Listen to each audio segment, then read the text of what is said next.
touch grew increasingly rare. By the final year we had become little more than two strangers sharing the same bed.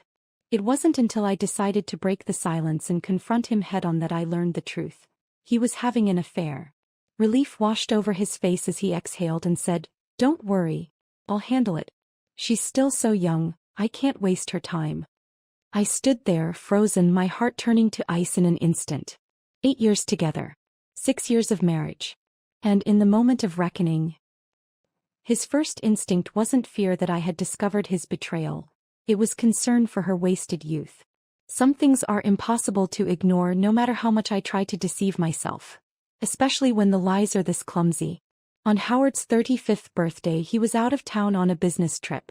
I wanted to surprise him, so I showed up unannounced at his hotel room. When he opened the door there was a fleeting moment of shock on his face. But that was it. No joy. No excitement at my sudden arrival. I stood there, arms full of gifts, yet he made no move to take anything from me. Instead, he just kept repeating, "I thought it was Alicia dropping off some documents." Alicia, his assistant.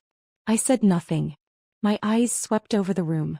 A large bouquet of roses sat on the coffee table. Next to it was a brand new pair of high-end VR glasses, freshly unboxed. I glanced down at the bag in my hand. Inside was the exact same model. Howard loved gaming, always collecting the latest tech. Turns out, whoever sent him that gift and I had the same idea. Before I could ask, he blurted out nervously, "It's just a birthday gift from some coworkers. I need to use the bathroom." And just like that he fled. I sank onto the couch. The summer heat felt suffocating. A storm rolled in, heavy rain pounding against the window. I looked at the cake in my bag, his favorite chocolate ice cream cake. I had waited in line just to get it. It was already melting. And just like that cake I was slipping away too. He still hadn't come out of the bathroom. By the time he finally emerged, he looked almost relieved to see me still there. "I already told you. I was planning to celebrate my birthday with you and Olivia when I got back. You didn't have to rush all the way here. It's too much trouble for you." I said nothing, just stared at him. He kept talking as if to fill the silence. He rummaged through the bag, pulling out each item. "Ashley, you even made me cinnamon rolls? That's so sweet of you. Wow, you really went out of your way for this cake. It's so hard to find. How long did you wait in line? And this VR headset. I actually love this one even more." I cut him off. "Did you delete everything from your phone? You hid in the bathroom long enough." My fingers dug into the couch, gripping so hard my nails ached. Saying those words out loud made it harder to breathe. But while I was unraveling, he remained perfectly composed. "Ashley, what are you even talking about? Since when did you become so suspicious?" I already explained, it's just a gift from coworkers. I stared at him, feeling like I had stepped into some twisted farce. His calm indifference was worse than an outright confession. I would have preferred panic, guilt, fear, anything but this casual dismissal. It made me realize, this whole time, our relationship had been nothing but a one-woman performance. I sat there, forcing myself to stay still, to stay composed while he wove his story. Until, finally, he ran out of things to say. And then, as if I were some kind of confidant, he sighed and started talking about her. He told me how naive she was. How much she reminded him of a younger me. How cute her little quirks were. How deeply she adored him. And then, when he mentioned how she made him coffee every morning, a small smile flickered across his face. I didn't interrupt. But my chest ached so badly it felt like something inside me was being torn apart. Each detail he recalled was another knife slicing through me. I could hardly breathe. And then he said the words that made my ears ring. "Ashley, I'm sorry, but nothing inappropriate happened. I promise. I'll take care of this. She's still so young, I can't waste her time." Just like that, the world around me seemed to collapse. 8 years together. 6 years of marriage. And at this moment he wasn't afraid of betraying me. He was afraid of wasting her youth. The untouched glass of water he had set in front of me, I picked it up and threw it in his face. He wiped it away, his voice still maddeningly calm.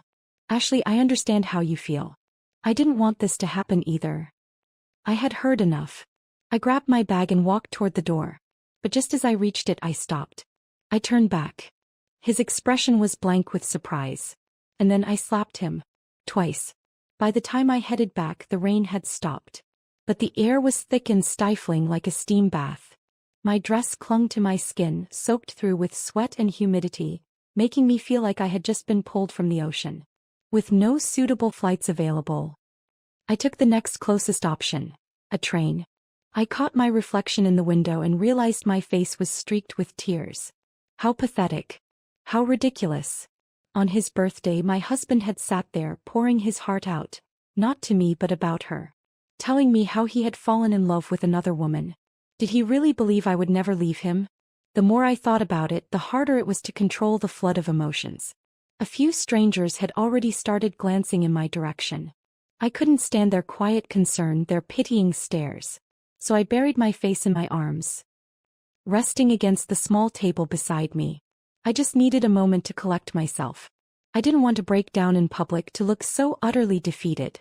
But the more I tried to hold back the tears, the harder they fell. By the time we pulled into the station, I noticed something beside me, a small pack of tissues left by a fellow passenger. The kindness of a stranger. It was more than what the man who once vowed to love and protect me had given. I tucked the tissues into my bag, then pulled out my oversized sunglasses and slipped them on. My eyes were swollen beyond recognition. But when I got home, I would have to pull myself together. I couldn't let my daughter see me like this. That's what happens after marriage and kids, isn't it? Even pain has to be scheduled.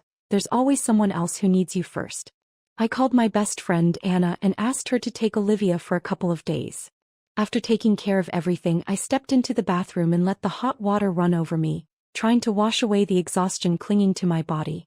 Then I sat in my bedroom, staring into the darkness until deep into the night. There were no tears left to cry. Why was I the only one suffering? Why was Howard so calm, so utterly unaffected? Scenes flashed through my mind, each moment in this marriage where my dignity had been chipped away bit by bit. The way he opened that hotel door. The expression on his face as he told me how he had fallen for her. For a moment it felt like all my strength had drained away. Like everything I had fought for had been meaningless. I must be the most foolish woman alive. How had I slept beside a man who had been cheating for so long, yet remained oblivious? A powerful urge overtook me. I wanted to know everything. Every detail. Every lie. Every secret. I got up and rummaged through the cabinet, finding one of Howard's old phones. He was an Apple fanatic, buying the latest model the moment it was released, often leaving his old ones behind without even logging out. And just like that, I found the messages. Her name was Evelyn White. She had been 2 years behind him in college. On WhatsApp he had saved her contact as Minnie because, how sweet, Minnie Mouse was her favorite character. Their messages went back 3 years. That was when Evelyn had just graduated, drowning in stress over her thesis and job applications. And that was when Howard, returning to campus as an honored alumnus, had met her again. One message stood out to me. A Saturday. A thank you text. Howard. Thank you so much. I never could have finished this paper without you. I didn't even get a chance to properly thank you. Please let me take you out to dinner. A Saturday. I stared at the date and my mind reeled back to that day. I had been 6 or 7 months pregnant with Olivia. Our new house had just been renovated and we needed to buy furniture. Howard had said he was too busy with work, leaving me to handle most of it alone. I spent weeks running around, finalizing details, walking miles every day to get everything done. That Saturday morning, he had rushed out in a hurry. I had been waiting in the house, dealing with the workers installing our furniture. He came back late that afternoon. His face was calm. He told me there had been an unexpected work emergency, so he couldn't make it back to help. Then he flopped onto the couch, exhausted. Not long after, the power went out. I picked up a book and started fanning him. Half asleep, he cracked his eyes open, kissed my pregnant belly and murmured, "Ashley, how are you always so good to me? I'm so lucky to have you." Then smiling, he took the book from my hands and started fanning me instead. I had once thought it was a sweet, intimate moment. A picture of our growing family's love. But now I knew the truth. That same day he had been with her. When he kissed my belly, was he imagining our family's happy future? Or was he worrying about whether his beloved Evelyn would graduate on time? I could barely keep reading. Every message felt like a slap in the face. Each one corresponded to a moment in my life. A moment I had once thought was happy, whole, secure. But while I was basking in the warmth of our little family, my husband's heart had long since drifted away. In the messages, she reminded him to eat breakfast on time. He encouraged her to work hard and take care of herself. They planned their next dinner, their next movie night. They always had something to talk about. Howard cared about her more than he ever did about our family. He pulled strings to get her job referrals. He meticulously edited her resume, line by line. Even after she started working, he helped her land clients and close big deals. They celebrated everything together: her promotion, scoring tickets to her favorite concert. Any little joy, any achievement, she shared it with him first. And he was always there for her. I scrolled back up to her WhatsApp status. People always cling to the things they fell for at first sight. Their last exchange made my stomach turn. Howard, ever the wise mentor, advising her, "You have to be brave. Step out and chase your happiness." And her reply, "The happiness I want was never mine to begin with. It's fine. This is enough." I stared at the screen. I had spent years convincing myself that Howard was just tired, that work had drained him, that marriage naturally loses its spark. That was never the truth. He had simply been giving all his love, attention, and care to someone else. By the time Howard returned, I had already hired a lawyer to draft the divorce papers. He barely glanced at them before setting them aside, his expression darkening. Then came the outrage. "Ashley, is this really necessary? Nothing ever happened between us. After all these years, do you really have to do this?" The pressure in my chest, the anger I had been holding back, finally exploded. I screamed at him, voice shaking with fury. "Oh, so now you care about our years together? Then tell me, Howard, was I just a damn fool this whole time? You think as long as you didn't sleep with her, you're some kind of saint?" He let out a frustrated sigh, as if I were the unreasonable one. "Ashley, you're not thinking straight. I'm not going to fight with you right now. I admit I made mistakes. But I never once did anything to betray you. When you calm down, let's sit down and talk this through." He reached out, his hand almost touching my shoulder. I recoiled from him like his touch was poison. And then I laughed. A sharp, hollow laugh, because this man was still so convinced he had done nothing wrong. He had rewritten reality in his head, made himself the victim. In his mind, as long as they hadn't crossed that final line, he wasn't cheating. As if emotional betrayal didn't count. I pointed to the suitcase I had packed for him. "I can't live with you anymore. Pack your things and leave. We'll settle the paperwork as soon as possible. Have your lawyer talk to mine about the asset division." His eyes widened, pure disbelief flashing across his face. "Ashley, do you really not care at all? How can you be this heartless?"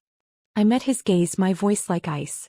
"Howard, for your sake, you better hope I have some old feelings left for you. Otherwise, this won't be a clean break." His body stiffened. "What do you mean?" I scoffed. "All these years in the workforce and you're still this naive? You wouldn't want to lose everything you've built, would you? And let's not forget about your precious Evelyn." His mask cracked. His voice dropped, sharp and desperate.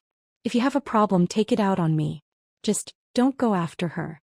There was his real concern. I smirked, then slapped him across the face. "You care so much about her, but you're still clinging to this marriage. Why? Are you performing for an audience?" I took a deep breath, forcing down the rage, the disgust, the sheer exhaustion of it all. "I've already held back more than you deserve, Howard. I sent Olivia away on purpose because I don't want her to know what kind of man her father really is." I pointed to the divorce papers. "Sign them. Or I'll make sure you do." Howard slumped into the chair by the dining table, rubbing his face with both hands. For a long moment we just stared at each other, like two cornered animals, trapped in a battle neither of us wanted to lose. Then I saw my own reflection in his eyes, twisted, enraged, unrecognizable. But it didn't matter. The moment I read those messages, I had already made my decision.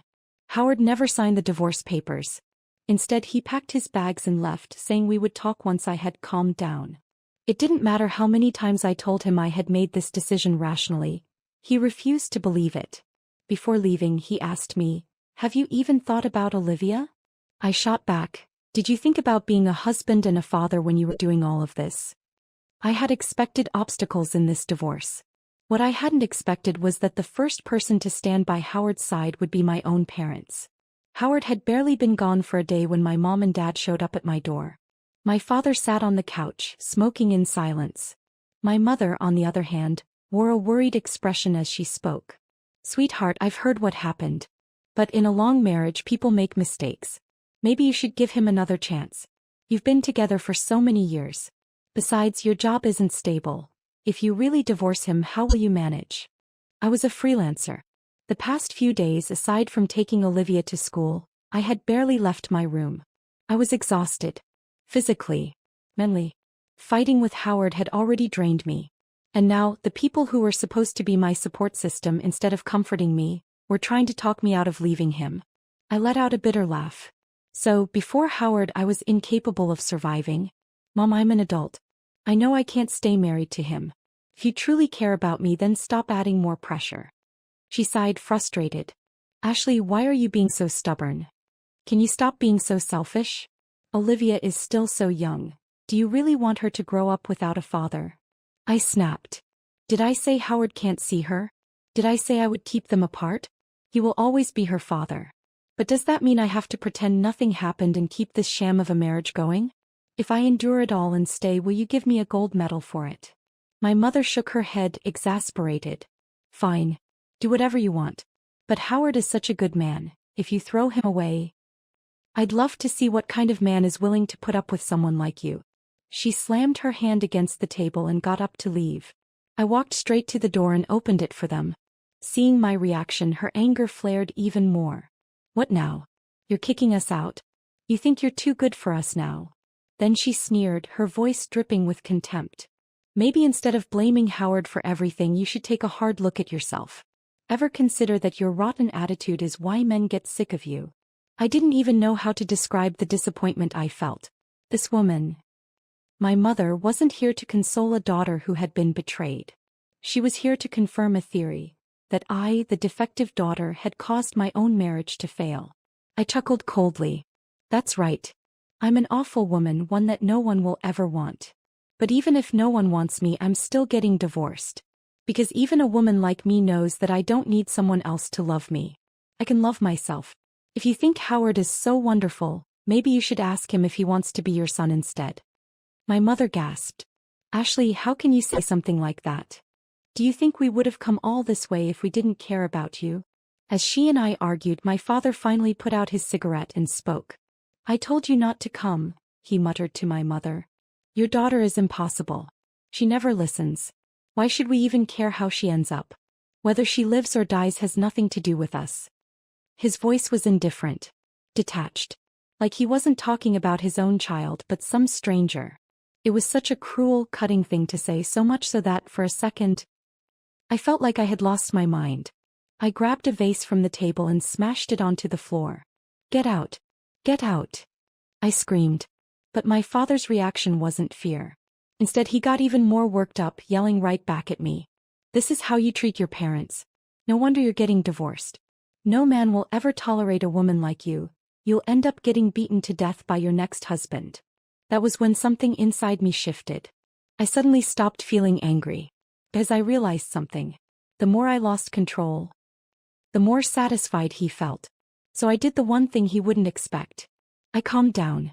I looked him straight in the eye and said, voice cold and even, Dad, whether or not I get beaten to death by a man, that remains to be seen.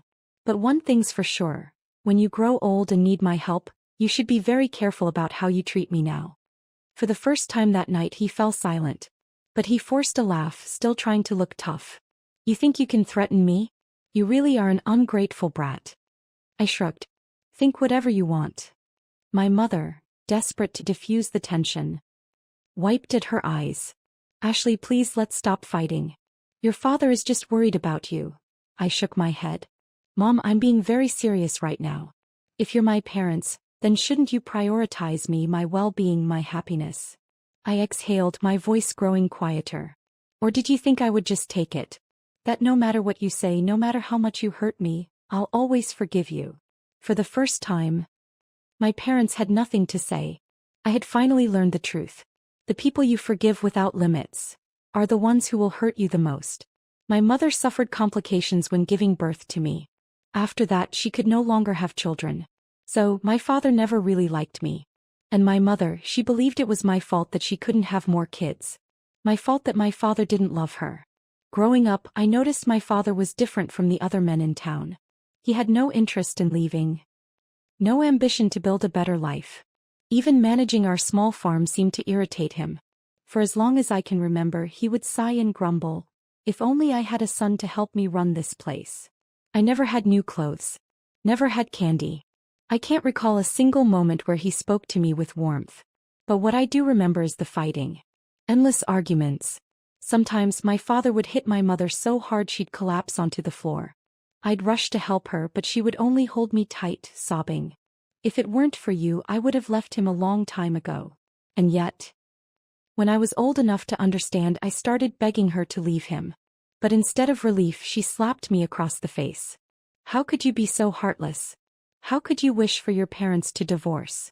The first time life started to get better was when my mother realized I was smart.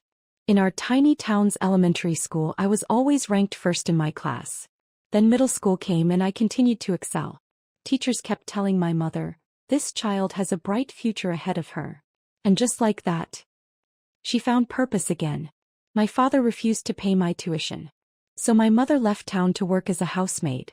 "I'll save up for your education," she told me.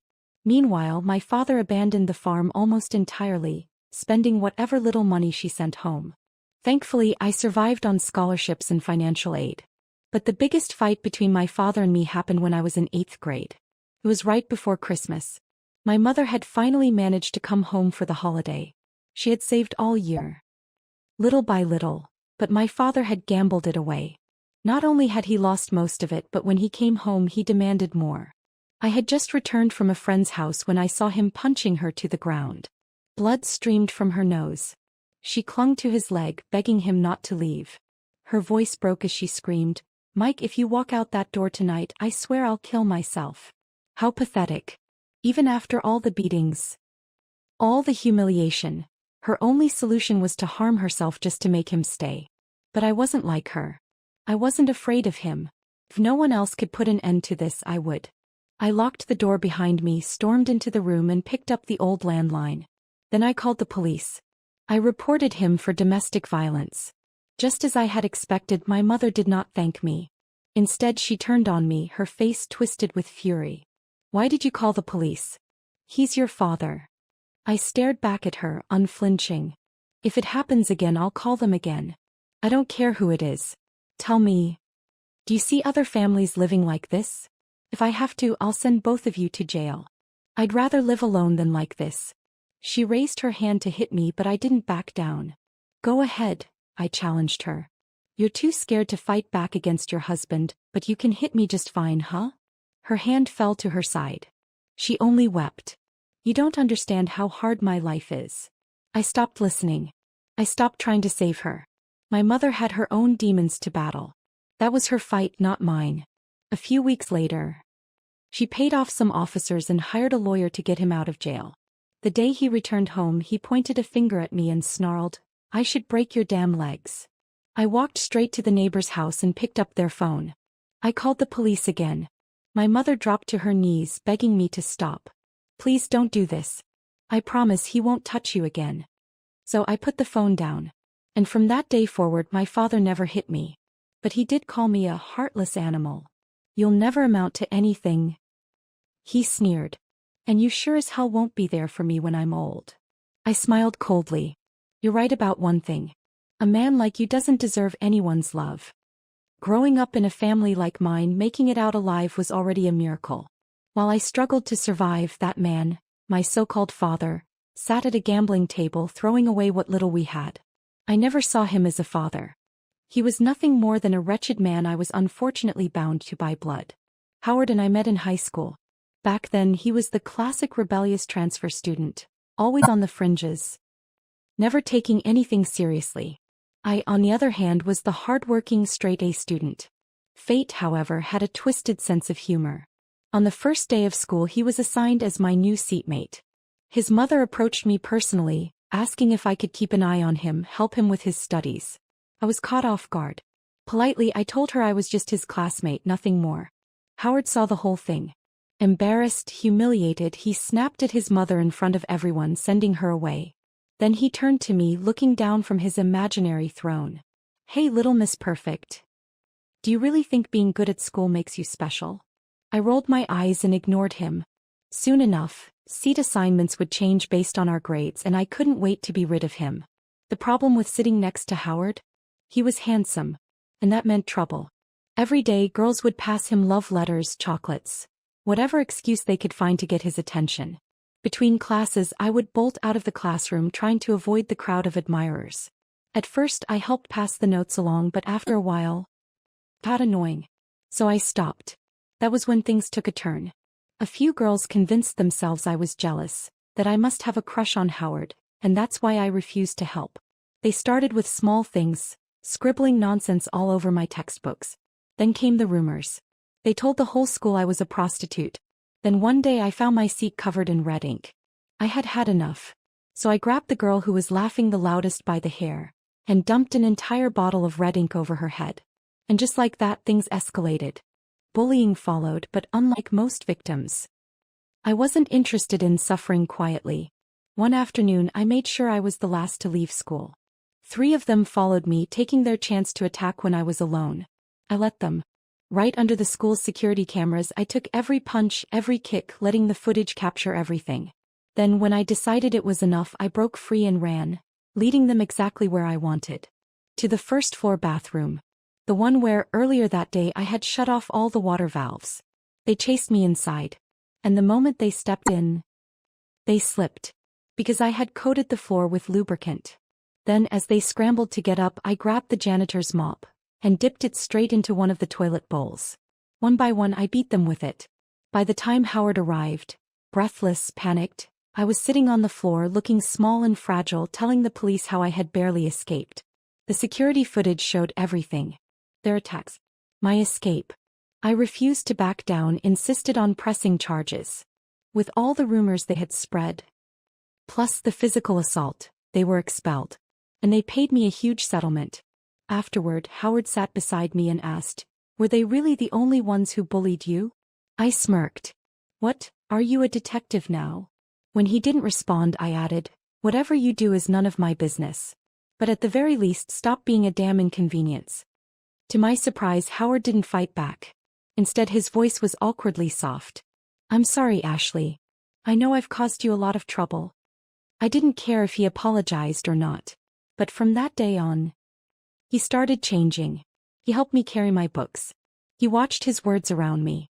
And when the expelled girl's friends tried to get revenge, planning to gang up on me, Howard shut it down immediately. "Anyone who touches her has a problem with me."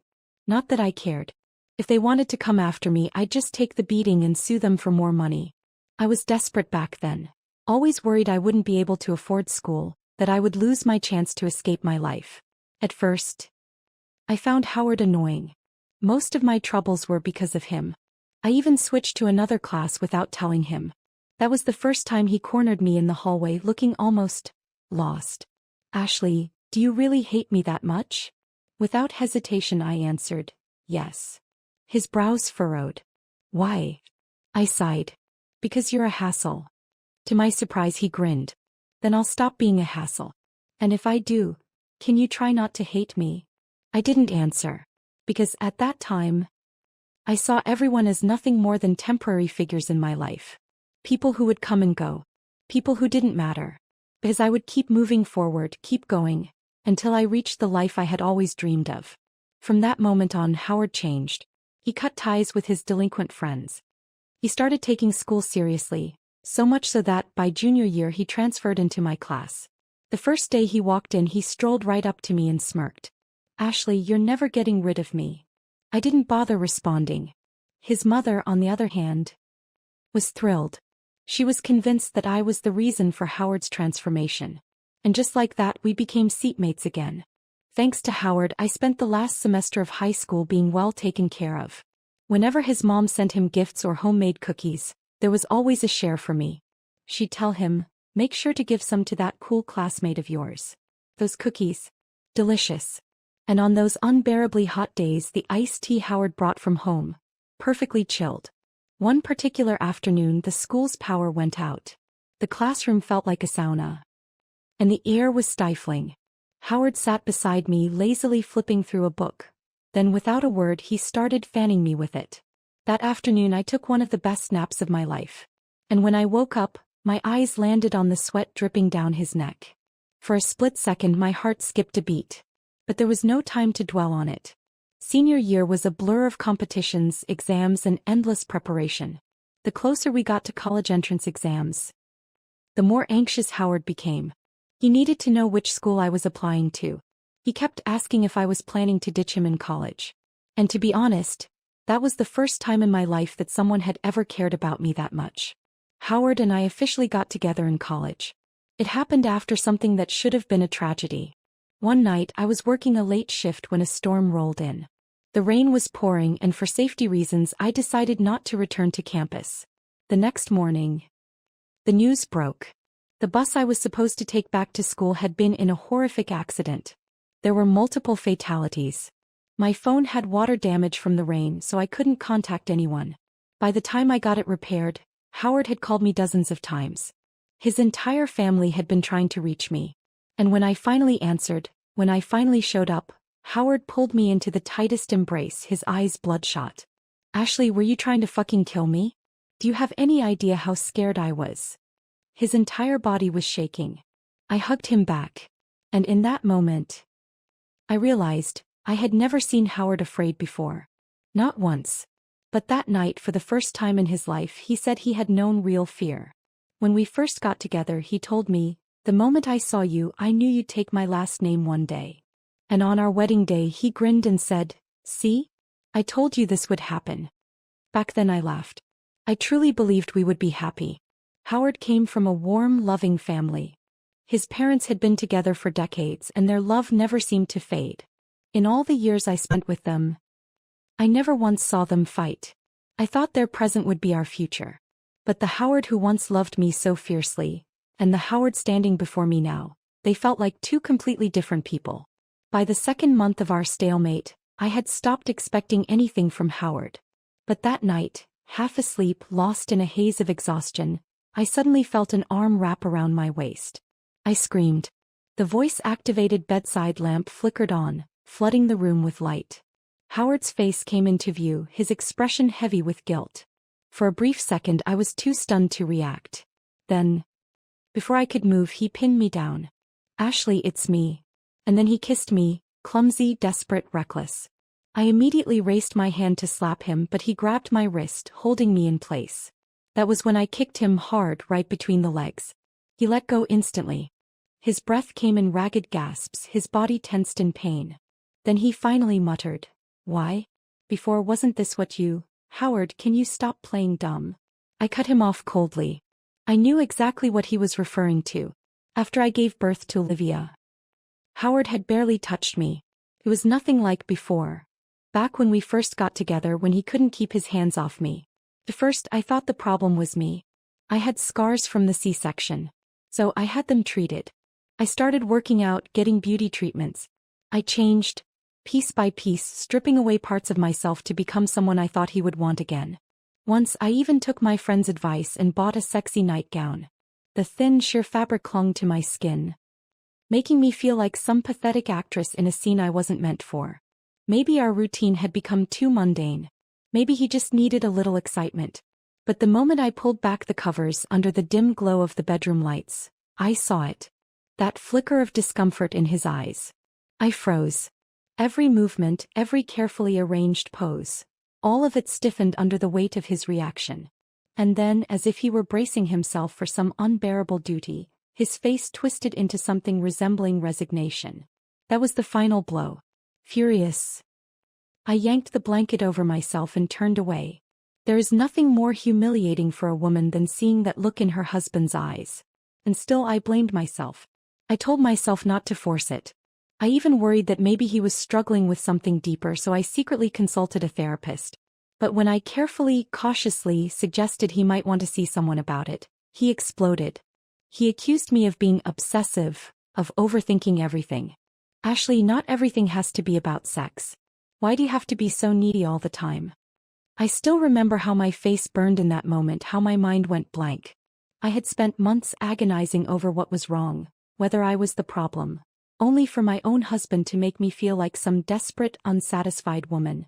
After that, I convinced myself to let it go. If he didn't want it, fine. Our love could be platonic, we had been together for years after all. But the truth? The real reason? It wasn't about routine. It wasn't about stress. It wasn't about me. It was because he was already emotionally invested in someone else. I heard soft knocking at the door. "Mom." Olivia's sleepy voice called out. "Are you okay?" I swallowed hard, pushing the tremor out of my voice. "I'm fine, sweetheart. Just had a bad dream." She hesitated. "Do you want me to sleep with you tonight? That way you won't be scared." My heart clenched. My daughter. My one and only blessing from this marriage. I forced a smile. "No, baby, I'll be okay. Go back to bed." Once Olivia was safely back in her room, I turned to Howard. "Get out." He didn't move. Instead, he looked at me, almost pleading. "Ashley, do you really have to go this far? Do you want our daughter to grow up with a broken home like yours?" That did it. My blood boiled. I let out a sharp laugh, pure ice. "Howard, if you care so much about Olivia, then what the hell was your affair? Should I wait until she's older and show her what kind of father you really are?" He scowled. "Ashley, why do you have to be so extreme? People make mistakes. Can't you let this go?" I stared at him, and for the first time I truly saw him, a stranger. I had nothing more to say. So I simply asked, "Do I need to call the police?" His jaw clenched. Then, finally, he turned toward the door. But before he left, he muttered under his breath, "Do whatever you want, Ashley. But no matter what, I'm not signing those divorce papers."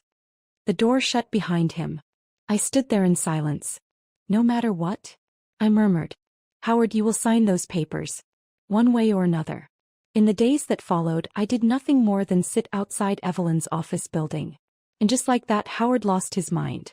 He came rushing over, grabbing my arm, trying to drag me away. Evelyn never even showed her face. "Ashley, what do you want from me? I've already told you, nothing happened between us. What more do you need?" I yanked my arm free, crossing my arms as I watched him panic. Then, with a calm, deliberate voice, I said, "Howard, do you really not know what I want?" His jaw tightened. "I won't agree to a divorce. If you're mad, take it out on me, but leave her out of it." I didn't respond. Instead, I walked toward the elevator. And Evelyn, she cracked first. She came down before I even reached the lobby, her eyes already red-rimmed. The moment she saw Howard, she ran off, like some tragic heroine who had suffered a great injustice. Howard turned back to me, furious. "Are you happy now?" Before I could answer, an office worker stepped out of the elevator.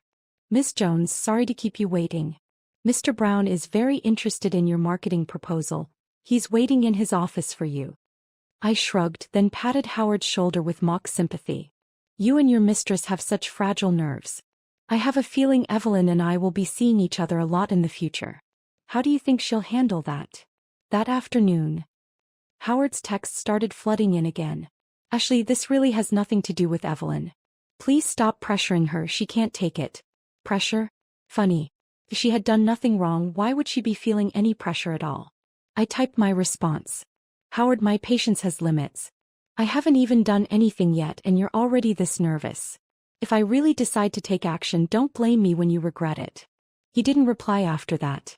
But Evelyn wasn't as strong as she pretended to be. She started venting to her close colleagues, hoping for sympathy. Instead, the entire company started whispering behind her back. The gossip spread like wildfire. And she, the poor, fragile mistress, couldn't handle the shame. One night she slit her wrists. I was fast asleep when my phone rang. Howard's voice was eerily calm, but his words dripped with ice. "Ashley, I should have known you wouldn't let her go. Are you satisfied now?" Took me a moment to understand. Evelyn had tried to kill herself. And Howard blamed me. For a second I felt something close to pity. Then I just felt exhausted. I let out a bitter laugh. "I did nothing. Howard, this was all the result of your own actions. Did I make you cheat?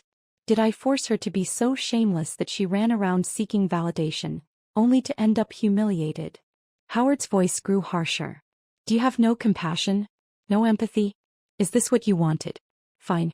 You win. I'll give you the damn divorce. The call ended abruptly. I didn't hesitate.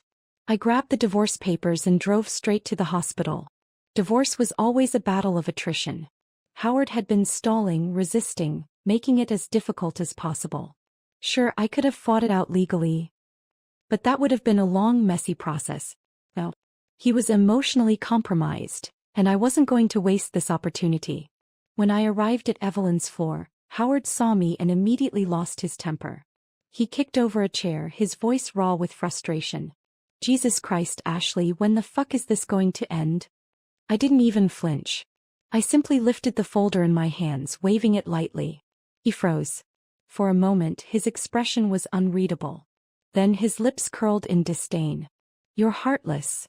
Still, he snatched the pen from my hand and, without hesitation, signed his name.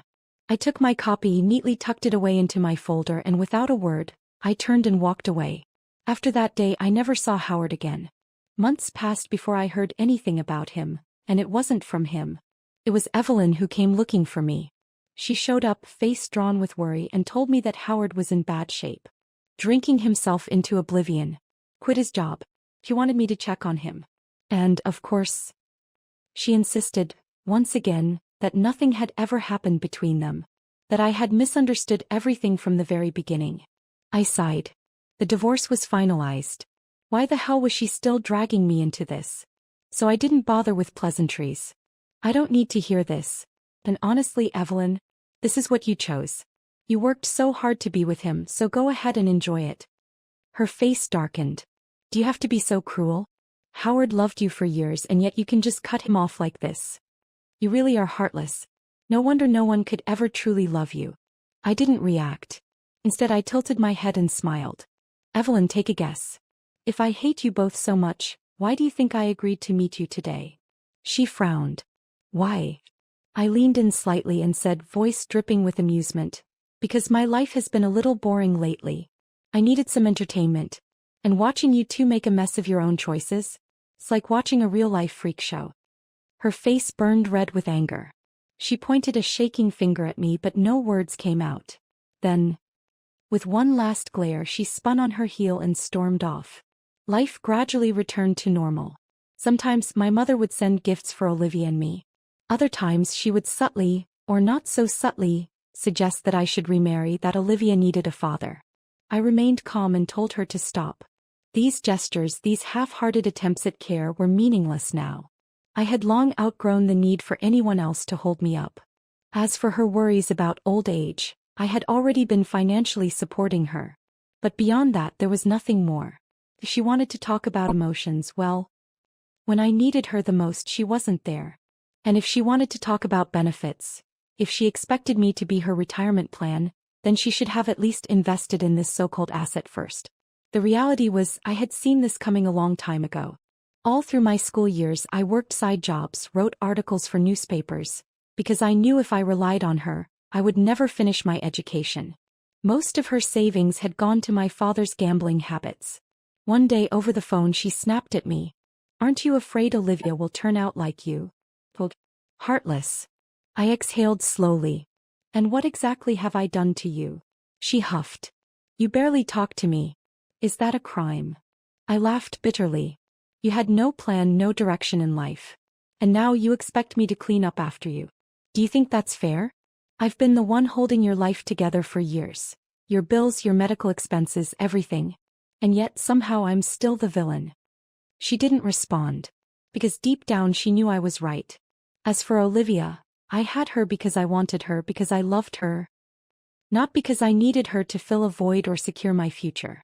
She's my mirror. If she ever resents me, then it means I must have done something wrong as her mother. But my mother? She never understood how innocent, how unconditional a child's love is, until she lost it. I never stopped Howard from seeing Olivia. After all, no matter what happened between us, he was still her father. As long as he remained a good father, I had no reason to interfere. If he ever turned into someone like my father, that would be a different story. But under normal circumstances, I wanted Olivia to have as much love in her life as possible. Time passed. Howard's life gradually returned to normal. He never got together with Evelyn. But they still had meals together, went out on walks, and she still visited his place daily, to cook for him. One day when Howard took Olivia to an amusement park, I met up with them afterward to bring her home. He struck up small talk, telling me he was planning to start his own business, something related to car loans and rentals. Since he was Olivia's father, I kindly reminded him, "The current economy isn't the best for startups. Maybe you should reconsider." His expression darkened instantly. "Ashley, do you really think this was all just my fault? You never encourage me. You always assume the worst. No wonder things turned out like this." I cut him off immediately. "You're right, Howard. Other than being Olivia's parents, we have nothing left between us. I was only giving a suggestion. You don't have to take it. And from now on, I'd appreciate it if we kept our conversations strictly about Olivia." With that, I took Olivia's hand and walked away. After that day, I avoided any unnecessary interactions with him. We simply lived our own separate lives, peacefully coexisting, but nothing more. Howard had seen Ashley's coldness before, but it wasn't until that coldness was directed at him that he realized just how sharp it could be. That night, as he sat alone, he suddenly thought of the chocolate ice cream cake she had brought him the day everything fell apart. By the time she left, it had melted into a mess. On a whim, he had picked up a spoon and taken a bite, and all he could taste was bitterness. He had eaten that same cake for years. It was from his favorite bakery. So why did it taste so different that night? He had still clung to a shred of hope, thinking that because Ashley allowed him to see Olivia, she was leaving the door open just a little. But every conversation, every interaction after that had crushed whatever delusions he had left. Ashley was done with him. And yet, Howard couldn't accept it. She thought he was incapable? Fine. He would prove her wrong. With that in mind, he took his parents' entire life savings and threw himself headfirst into starting a business. For the first 6 months, there was no income. The longer it went on, the more panic set in. But then he would see Evelyn's eager, admiring eyes. "You can do this, Howard. You've never failed at anything. I believe in you. You'll make it work." So he convinced himself to keep going, kept pouring in more money, until there was nothing left. Debts piled up, and when desperation took over, he snapped. He made one bad decision after another. The police caught him for theft and drug trafficking. And just like that, 10 years in prison. His vision went black when he heard the sentence. His parents ran everywhere, trying to save him, trying to lessen the damage. But Ashley, she only visited him once.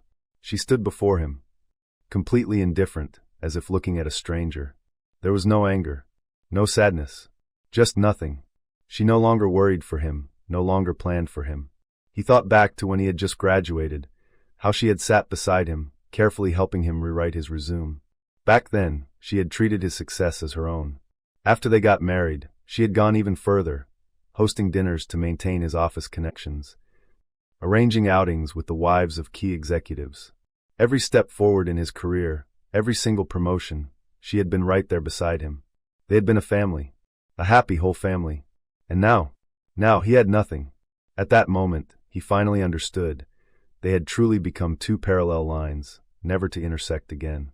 If not for Olivia, he wouldn't have even seen her that day. Ashley had always been decisive. He had spent years trying to make her accept him, and in the end, he was the one who gave her every reason to walk away.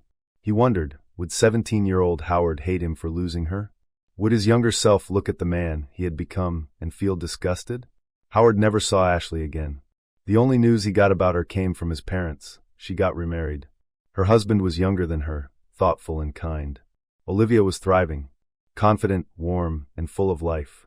During school breaks, she traveled the world with Ashley and her new husband. To anyone looking in, they were a perfect, happy family. And that life, it should have been his. The last time Howard saw Evelyn was right before he was released. She came out of nowhere, demanding to see him. And when she spoke, it was with pure resentment. "This is all your fault. You ruined my life." Howard blinked, confused. So he let her talk, and soon enough he understood. She had gotten married, but years later, her husband found out about their past. Now they were in the middle of a bitter, ugly divorce. Howard laughed, a hollow sound. "I guess every choice we make catches up to us eventually."